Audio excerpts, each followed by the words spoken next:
tonight. A Regina mother wants answers after the death of her daughter, who was under the care of social services.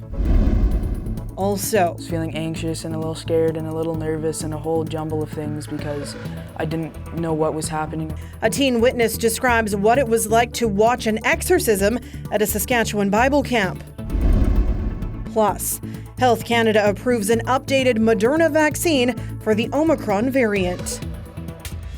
This is CBC Saskatchewan News.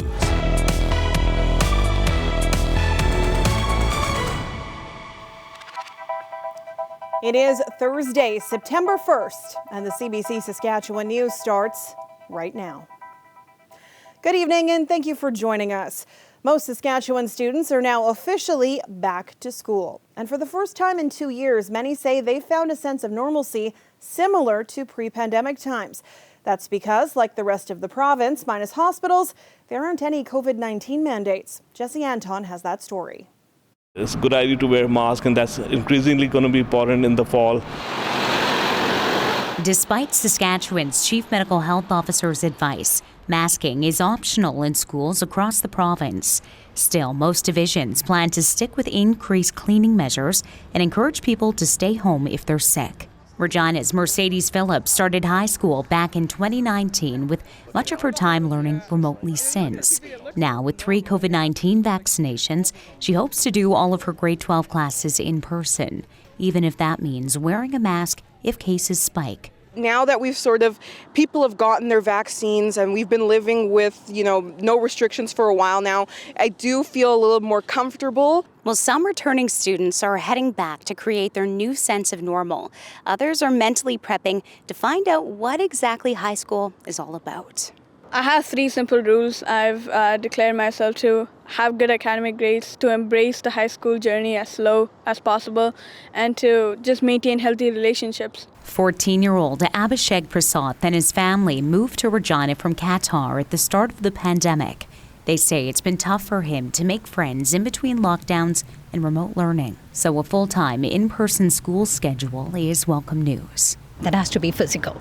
No more virtuals, and they got a good chances of communicating with each other, and they know, and the emotions, that kind of things. Teachers also say this fall's full revival of field trips and extracurricular activities feels like a return to pre-pandemic normalcy. Being able just to be with one another, I think all of those clubs and sporting events and things like that allow kids to find a place where they belong. Pediatricians agree in-person learning has its benefits and say masking will help prevent any kind of interruptions. Wearing a mask allows you to potentially be in class more because you won't be getting sick and having to stay home. For now, many students say they're just focused on making the most of their high school experience, while COVID-19 cases appear relatively low and their expectations for the next year are high. Jesse Anton, CBC News, Regina. Well, it's a very hot first day of school in southern Saskatchewan. Our weather specialist Ethan Williams is here with a closer look. Yeah, that's right, Sam. I'm sure those kids were itching to get out of class and enjoy the heat today. Regina, Saskatoon, both hitting over 30 degrees for our daytime highs today. And this actually puts this at the warmest first day of school in both of those cities in over a decade at those temperatures there. Now, not the warmest September day we've ever had in Regina, Moose Jaw, and Assiniboia, even though we did get very warm today. We got within a couple of degrees, but Coronach getting very close to that all-time September heat record within about half a degree there. That one was set back on this day in 1983. But we did have some individual temperature records across the province. Lucky Lake, Rock Glen, this is from yesterday, just getting about a degree over the record. Elbow Meadow Lake just eking out your old record. Maple Creek setting a record, or breaking a record rather, Sam, that was set back in 1940. And I'll have an idea of when this heat is going to break a little later. Looking forward to it. Thanks, Ethan. You bet. Health Canada has approved Moderna's new COVID-19 vaccine. The so-called bivalent vaccine targets both the original strain and the Omicron variant. The federal government has purchased 12 million doses of the new shot, and health authorities are urging Canadians to get one. very comfortable with the fact we have a good bivalent vaccine. And the fact is that, as we've said at the get-go, if it's been over 6 months since your last, vaccine dose and or infection, definitely go out and get a booster dose. This is the first variant targeting booster shot offered in Canada. Health authorities are describing it as a milestone in this country's response to the pandemic. The highly transmissible Omicron variants currently make up the majority of new cases. So should you wait for this new vaccine or get your booster now? We asked a Saskatchewan pediatrician. We don't know exactly when we're going to get the shipments. We don't know exactly how the rollout is going to happen. If we do give the first shipment to those who are more vulnerable, it might still be a long time before we have access to that. For those that are maybe more well. And again, it also takes time for your body to build that immunity. So you might still be looking at over a month before you actually have immunity. So something to think about is, if you get the older vaccine, you still get protection. You'll get it faster before we hopefully start to get more cold weather and be inside more and have increased spread. And like we heard about earlier, you're still protected from the severe form of it where you end up in the hospital and things like that. So still a good idea to go ahead and get it. A 14-year-old Regina girl who was in the care of Ministry of Social Services died of an overdose earlier this year. Now her mother and a youth outreach worker are demanding answers. That's because the worker warned the ministry that Stelena Severite was living in a drug-infested, unsupervised home, but the ministry failed to take urgent action before the teen ended up dead. Jeff Leo has the story. Earlier this year, Bonnie Ford went looking for a teenage girl she thought might be in trouble. That girl was 14-year-old Stelena Severite, who at the time was in the care of social services. She was a troubled teen caught up in the gang lifestyle, using and selling drugs. One day, Ford ran into Stelena on her way to collect a drug debt, carrying a baseball bat. And I looked at her and I said, "Oh my God, you're so small." She didn't care. She was tough. Ford had learned that she was living here in Regina's inner city. Ford said she went into the building and saw one unidentified girl, 12 or 13 years old, slumped on the couch. She kind of moaned and she was completely out of it. I saw the crack pipe there and I knew she had been smoking crystal meth. In the bedroom of that apartment, Ford found Stelena, also obviously intoxicated. The teenager refused to leave with Ford, so she reported the matter to a caseworker with the Ministry of Social Services. Ford urged the ministry to use its powers and take Stelena, against her will, to a drug detox facility. I really thought, okay, they're going to go and pick her up right away and she's going to be looked after. It didn't happen. Ford warned the ministry about Stelena on April 28th, according to an email from Social Services. It took the worker until May 6th to send a text looking for Stelena. That didn't work. They sent another couple of unsuccessful texts on May 16th and 24th. Finally, on May 27th, almost a month after Ford's warning, the worker went to that apartment complex but didn't find Stelena there. On May 30th, the girl was found dead in that building with deadly levels of crystal meth and fentanyl in her system. Why did they not go when I told them what was going on in that place? This has destroyed me. She loved him. She'd do anything for him. Stelena's mother, Angela, is struggling with the same questions. She said she agreed to let the ministry take over care of Stelena because she was such a handful. The ministry indicated it would do a better job of caring for her. Well, if they had listened, maybe she'd be, maybe. But I can't even go on with that anymore because it's done. She's gone. Angela says she will live with regret for the rest of her life. The worst feeling is I failed her. That's a constant. It's in my head every day. The Ministry of Social Services won't talk about this matter because of privacy concerns, but it does confirm that it's doing an investigation and it plans to pass on its final report to the province's children's advocate. As for Angela, she says she's asking the Ministry of Social Services for every document that it has related to Stelena's care. She says she wants to make sure there's accountability here so that this sort of thing doesn't happen to any other family. Jeff Leo, CBC News, Regina. A witness to an exorcism performed on a child at a Bible camp in Saskatchewan says he's angry that the camp did not punish the man who conducted the ritual.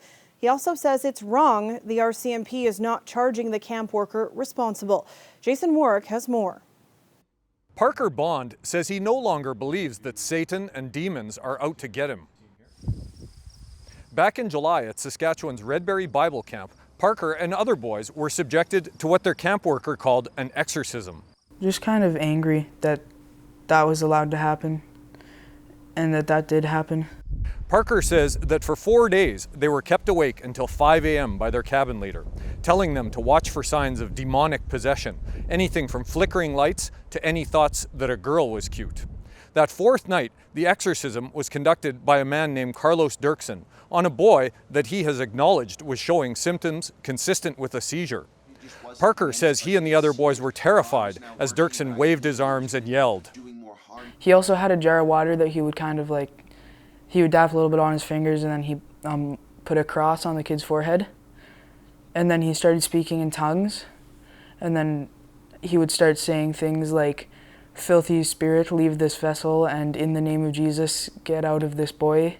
When it was over, Parker and the other boys called their parents to take them home. He doesn't even sound like the same kid. And so he keeps saying Jesus is Lord under his breath, and I'm like, what are you doing? I need to keep seeing that so that the demons don't get me. Unknown to parents, Dirksen's own Facebook page details a recent history of pornography and drug addiction, domestic violence, and being fired from his previous job as a children's camp counselor. Neither Dirksen nor other Redberry officials returned CBC News interview requests, but Dirksen described the exorcism in one of his recent YouTube videos. And he's growling and he's shaking, and I'm continuing to it's spiritual warfare. CBC News has obtained an audio recording of Redberry's executive director defending the exorcism to a parent. He admitted no medical care was provided. The boy's current condition is unclear. He was praying that Jesus would free this boy, or help this boy. Criminal law experts we spoke to say this clearly constitutes a criminal assault on these children. Several parents and kids did file criminal complaints, but this week RCMP announced no charges would be laid. Parker says that's wrong. And if RCMP won't take action, he says someone has to keep kids safe. Jason Warwick, CBC News, Saskatoon. Late this afternoon, Redberry Bible Camp officials issued a statement calling the exorcism a, quote, regrettable situation. They say they're sorry it happened and have launched a review. The official opposition says the lives of women and babies are being put at risk due to ongoing health disruptions in our province. That includes the lack of obstetrical services in rural and remote areas. Kendall Carlbrook shared her story today in Meadow Lake alongside the NDP Critics for Health and Status of Women. The hospital is unable to provide full obstetrical service due to a nursing shortage. Pregnant women from the north must travel to North Battleford or Lloydminster.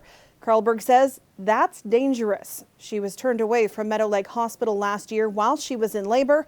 She and her husband attempted the 2-hour drive to Lloydminster, but didn't make it in time. My husband bravely and without choice was now the doctor and the nurse and began listening to the 911 operator to deliver our baby. The thoughts in my head were terrifying. Our first child was born via C-section in Meadow Lake due to complications. So all I could think was our baby was going to die on the side of the highway. When the ambulance showed up, we hopped in and Maggie was born less than 2 minutes later, thankfully with no complications. Our hospital should have been opened to help me and my baby and my husband have a safe delivery, and traveling or being denied health care should have never happened. The opposition says that other small cities, including Swift Current, Yorkton and Estevan, have had similar shortages. The government has said it's working to recruit and retain healthcare workers. The city of Saskatoon is looking at changing the way it picks up garbage, specifically the size of garbage bins residents will use. If approved, the city will give people the option of 3 different size bins. The smaller the bin, the less people pay. Last year, the city voted to move away from fees paid through property taxes, and instead, people will now pay a monthly garbage bill. Councillors will be talking about the measure at a committee meeting next week. Today being September 1st also marks the end of the provincial elm tree pruning ban. The trees are not allowed to be cut from April until September to keep those pesky elm beetles at bay. The bugs can spread Dutch elm disease, killing healthy trees. The province prohibits storing, transporting, and use of elm wood for any reason except to bring it to a designated disposal site like the Saskatoon landfill. If you see an elm that's wilting or turning brown, call your city officials to have them check it out. Usually I only put in about 10. Cities are working hard to keep people cool during this week's heat wave. In Regina, there are cooling stations at City Hall, Regina Library locations, and recreation and sports facilities as well. Both Regina and Saskatoon have listed cooling centers on their websites. Regina spray pads and outdoor pools are open until Monday. In Saskatoon, the pools are closed, but spray pads are active until Monday. If you see or know someone is in danger, be sure to call 911. Stay with us. We're back after the break.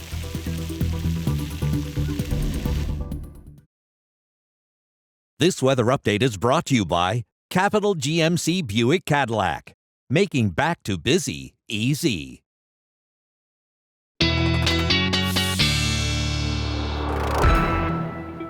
Our weather specialist Ethan Williams is here, and we're counting down the days to a hot, long weekend. Yeah, that's right after these hot past couple of days, Sam, and we are going to get a bit of a reprieve. But yes, the weekend is looking very, very hot for those of you looking to get one last gasp of summer.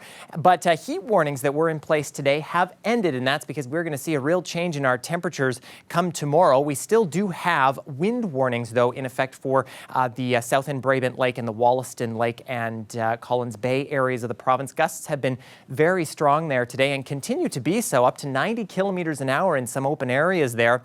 Gusts between 50 and 70 elsewhere in the province, especially along the eastern side of the province. And it has indeed been a very hot day, well above normal for this time of year, especially in Regina. We were 14 degrees above normal today. Moose Jaw also around 13 degrees, and lots of locations in the south of the province into the 30s. Even the central part of the province well above normal, but not getting really much higher than 27, 28 degrees.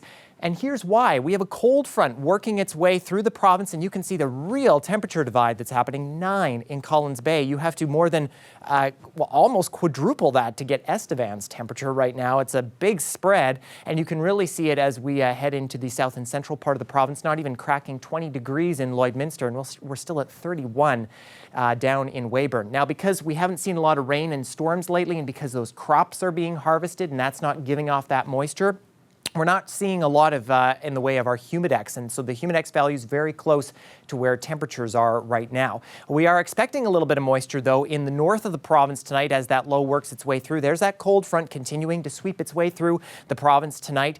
Be glad we're not in northern Manitoba, because yes, that's a little pink on the map, and there could be some mixed precipitation in northern sections as temperatures get well close to the freezing mark this evening. Tomorrow morning, some lingering showers in the northeast part of the province, but then a clear day for most of us, but it will be much cooler, 10 degrees cooler in some places, especially in the south of the province, including Regina.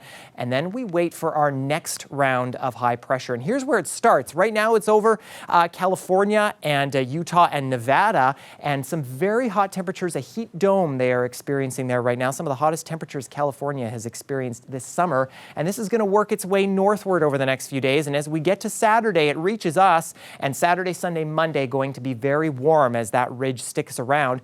But look at this, a trough coming to break that trend by midweek next week, hopefully bringing those temperatures down not too far, but enough that it will break the intense heat that we've been seeing over these last few days. We are expecting wind gusts to die down overnight, and they will be much lighter tomorrow in preparation for that high pressure. We could see some gusty conditions on Saturday, but not nearly as bad as we have seen today.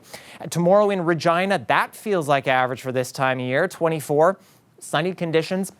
We are looking for a hot day for the Labor Day Classic, and for Saskatoon as we head into tomorrow, again, similar conditions. Very warm overnight low on Saturday. Oh, but 20 degrees, Sam. It's a dream. It's coming our way soon. I've been hanging on to this since you said the heat dome, but I'm noticing what happens in Vegas is making its way to Regina. Doesn't always stay in Vegas. Does not stay in Vegas. Thanks, Ethan. You bet.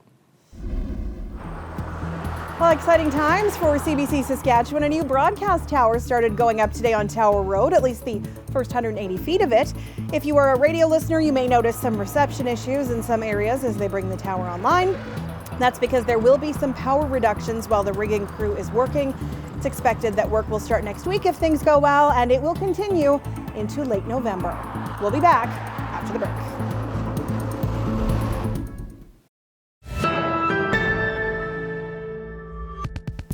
Welcome back. A few weeks ago, the Saskatchewan Roughriders didn't have enough healthy receivers to fill the lineup, but now it won't be long before they have to make some tough decisions about who to sit.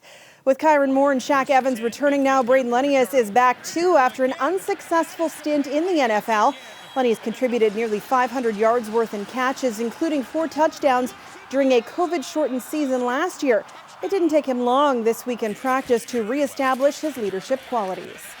I feel like that. I feel like I earned my respect last year for the guys in the room, and I love those guys, man. Those are my brothers, and I'll do whatever I can to take care of them and lead them and just be positive each day. I'm not a negative cat. I'm always out here yelling and screaming and picking the guys up. So whatever I can do to lift some spirits up, that's what I do. Big target, a guy who picked up right where he left off. You know, going down south, sometimes you forget some things, but he came in and the offense, he picked it up right away and will be an easy plug starter. And I'm excited for him to go out. What a way to start off in the Labor Day game, huh? So it's fun to have him back in the lineup, and he brings a lot of energy to the receiver room, and he's just a good guy to be around. So we're happy to have him in the locker room. Regina-born Lenius is expected to start against the Bombers in the Labor Day Classic. Kickoff Sunday, 4 o'clock. That major thunderstorm a year ago yesterday in Regina left many homeowners with damage to their property and vehicles. Some of them are still dealing with insurance claims right now. SGI says there were more than 3,000 property claims and close to 13,000 claims for vehicle damage, the most ever for homes and cars when it comes to hailstorms. Roofing companies in Regina are still working on repairs and roof replacements. I think it's been an educational for us and for a lot of homeowners. A lot of people have not had to deal with insurance before, so we're all learning as we go, but we wish we could help everybody, but there's just so much work out there. I think everybody's overwhelmed a bit. Memrick estimates the cost of repairing a roof without insurance to be on average around $15,000. He says many repairs will not get done until late next year because there were so many calls and a labor shortage. And Ethan's back with one last look at tonight's weather. And thankfully, no major storms in our forecast. Sam, we are looking at 15 degrees by the time we get to tomorrow morning in Regina. Nice sunny conditions, nice lighter winds too, and it'll be a much cooler 20 degrees at noon tomorrow compared to close to 30 degrees today. In Saskatoon, a very similar picture for you. Sunny conditions, just 13 degrees tomorrow morning. Nice light northwest winds, and by the time we hit the noon hour, we should be close to 20 degrees. Those winds won't be picking up too much. Some sunny conditions sticking around for you in Saskatoon as well. Now, we are expecting hotter weather, and we are also expecting otter weather. CJ up in Waskesiu Lake sending us some great photos lately, and I couldn't resist this one. This northern river otter enjoying the sunshine, and I think if the otter could speak, Sam, he's saying, thanks, Ethan, for the cooler weather these days. Don't you just want to go hold his hand and go swimming? No, it's so cute. So cute. Thanks, Ethan. You bet. And that's it for us tonight. For news anytime, you can head to cbc.ca/Sask or subscribe to the CBC Saskatchewan YouTube channel. Florian Reed and Ethan will be back with more tonight at 11. Thanks for watching and have a great night.